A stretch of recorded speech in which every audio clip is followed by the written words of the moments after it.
ஆலங்குடி அருகே கணக்கன்காடு ஊராட்சி வெட்டன் விடுதி ஆதி திராவிடர் காலனியில் கடந்த 2 மாதங்களாக குடிநீர் வராததை கண்டித்து அப்பகுதியைச் சேர்ந்த 50க்கும் மேற்பட்ட பெண்கள் காலி குடங்களுடன் புதுக்கோட்டை கர்மக்குடி சாலை புளியமரம் பேருந்து நிறுத்தம் அருகே திடீர் சாலை மறியல் போராட்டத்தில் ஈடுபட்டதால் போக்குவரத்து பாதிப்பு.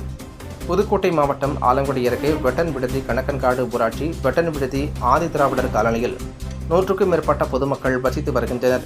இந்நிலையில் இந்த ஆதி திராவிடர் காலனியில் 30,000 லிட்டர் கொள்ளளவு கொண்ட மேல்நிலை நீர்த்தேக்க தொட்டி உள்ளது.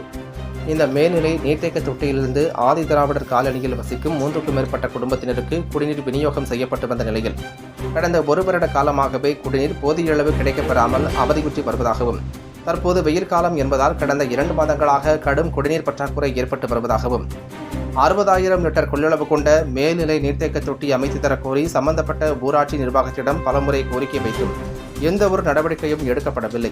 இதனால் பள்ளி கல்லூரி மாணவர்கள் மற்றும் தனியார் மற்றும் அரசு பணிக்கு செல்லும் ஊழியர்கள் குடிநீர் இன்றி பெரும் சிரமம் அடைந்து வருவதாகவும், இதனால் ஆத்திரமடைந்த வெட்டன் விடுதி ஆதி திராவிடர் காலனியைச் சேர்ந்த பெண்கள் 50க்கும் மேற்பட்டோர் காலி குடங்களுடன் புதுக்கோட்டை கர்மக்குடி சாலை புளியமரம் பேருந்து நிறுத்தம் அருகே பெரிய சாலையில் மறியல் போராட்டத்தில் ஈடுபட்டு வருகின்றனர்.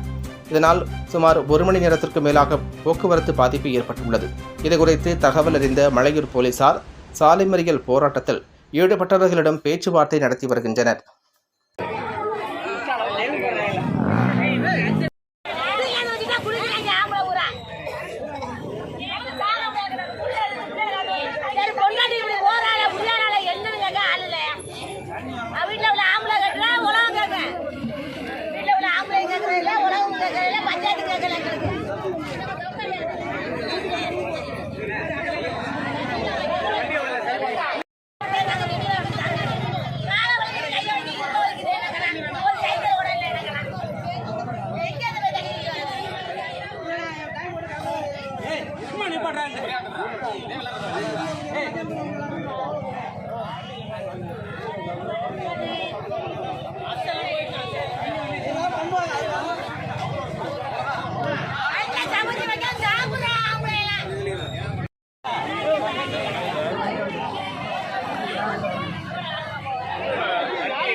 வருவாங்க ஆமா இது எங்கெல்லாம் போவோம் கிட்டத்துல எடுக்கிறாரு நல்ல எண்ணெய் எடுக்கிறது.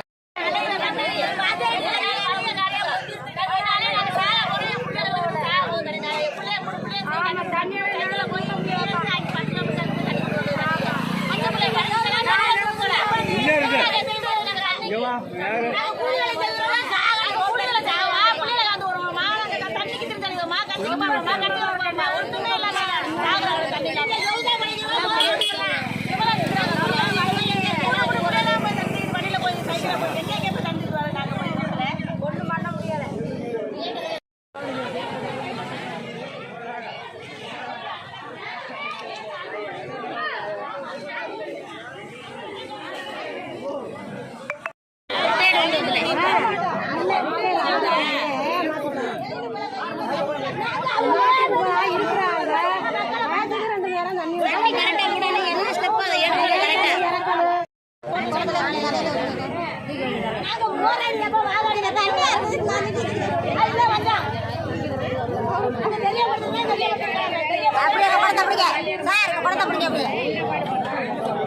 தண்ணி